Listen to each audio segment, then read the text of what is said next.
जय माँ काली। हम सभी पर माँ की कृपा हमेशा बनी रहे। आपने सुना होगा साधना संकल्प लेकर करनी चाहिए। कोई भी साधना अगर संकल्प लेकर किया जाता है तो उसके सफल होने के चांसेस 100 गुना बढ़ जाते हैं।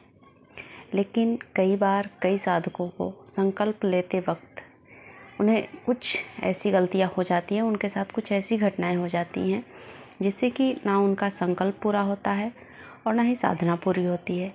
यानी कि संकल्प लेने में ही कुछ ऐसी गलतियां हो जाती हैं जिससे कि संकल्प जो शक्ति है वो काम नहीं करती है, और जब संकल्प शक्ति ही पूरी तरह से काम नहीं करेगी तो हमारी साधना भी सफल नहीं मानी जाएगी। तो सबसे पहले तो आपको संकल्प लेना सीखना चाहिए और पूरी विधि विधान के साथ संकल्प लेना सीखना चाहिए। संकल्प सिर्फ मन से नहीं लिया जाता है, कुछ उसमें कर्मकांड भी किए जाते हैं जो कि आप आज इस वीडियो में जानेंगे। संकल्प करने के लिए यहाँ पर मैं आपको थोड़े से सिंपल तरीके से समझाने की कोशिश कर रही हूँ। आप बहुत ही आसानी से समझ पाएंगे। समझिए, आप हनुमान जी के लिए संकल्प ले रहे हैं, यानी कि हनुमान चालीसा का पाठ करने के लिए। तो आप हनुमान जी की प्रतिमा के आगे चमेली का दिया जलाएंगे और वहाँ पर आपको संकल्प लेना है, यानी कि अग्नि के समक्ष संकल्प लेना है। किसी को भी साक्षी मानकर ही संकल्प लिया जाता है, आपको पता ही होगा। तो हमें दिया जलाना है और दिया के सामने संकल्प लेना है। संकल्प लेने के लिए आप दाहिने हाथ में अपने थोड़े से अक्षत लेंगे, यानी कि चावल, थोड़े से फूल लेंगे, एक सुपारी लेंगे और एक सिक्का रखेंगे अपने हाथ में। उसमें थोड़ा सा पानी डालेंगे और फिर आप संकल्प लेंगे कि मैं इतने दिन का पाठ करने वाला हूँ, करने वाली हूँ। जो कुछ भी आपके मन में संकल्प है पाठ करने का, भगवान को समर्पित करने का अपने आप को, वो सब कुछ संकल्प में कहा जाता है। सबसे पहले अपना नाम, अपना गोत्र, अपना स्थान, अपने पिता का नाम, ये सब कुछ बताया जाता है ईश्वर को। ईश्वर को तो ऐसे सब कुछ पता है, लेकिन ये संकल्प की विधि है।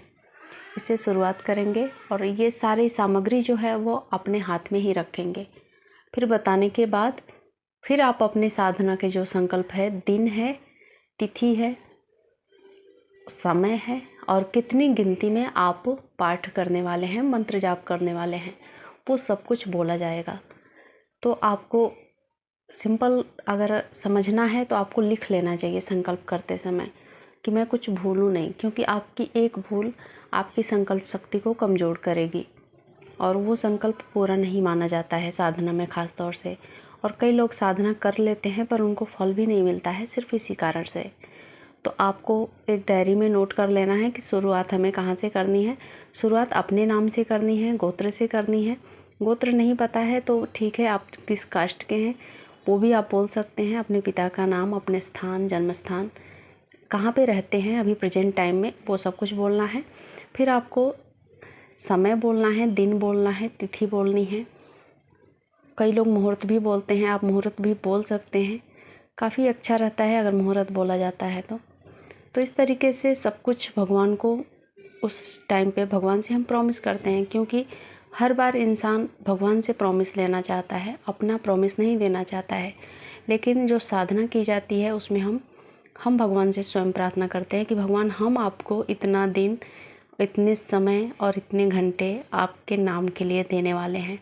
तो जब हम इस संकल्प के साथ कोई भी साधना करते हैं तो उसके पूरे होने के चांसेस 100 गुना बढ़ जाते हैं। इस तरीके से आप संकल्प लेंगे और वो सारी जो सामग्री है वो भगवान के फ़ोटो के आगे समर्पित कर देंगे। जिस भी देवी देवता की पूजा वंदना आप करना चाहते हैं उनके तस्वीर के आगे वो सब कुछ समर्पित कर देंगे। उसके बाद से वो सारी सामग्री वहीं पर रहेगी। अगले दिन आप चाहें तो उसको उठाइए, या फिर अगर आपको लगता है कि ठीक है वो इतना सड़े गलेगा नहीं, मौसम ठीक है, तो आप अगर 7 दिन की साधना रखते हैं तो 7 दिन तक वहीं पे रखे रहने दे दें, कोई प्रॉब्लम नहीं होती है।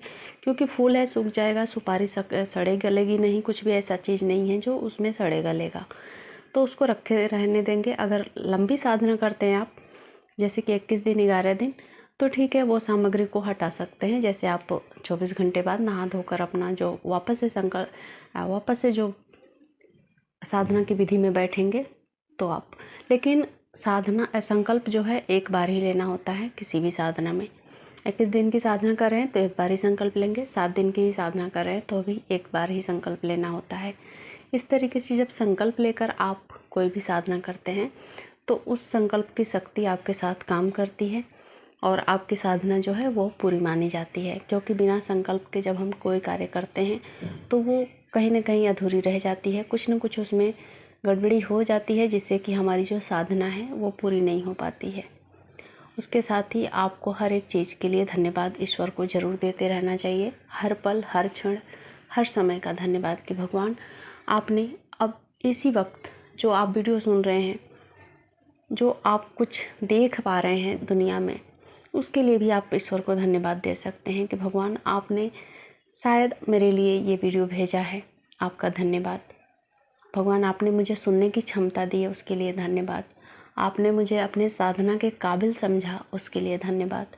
और ये धन्यवाद का शब्द आपको भगवान से मिलाने का कार्य करता है। देर सवेर आप भगवान तक पहुँच ही जाते हैं। जय माँ काली।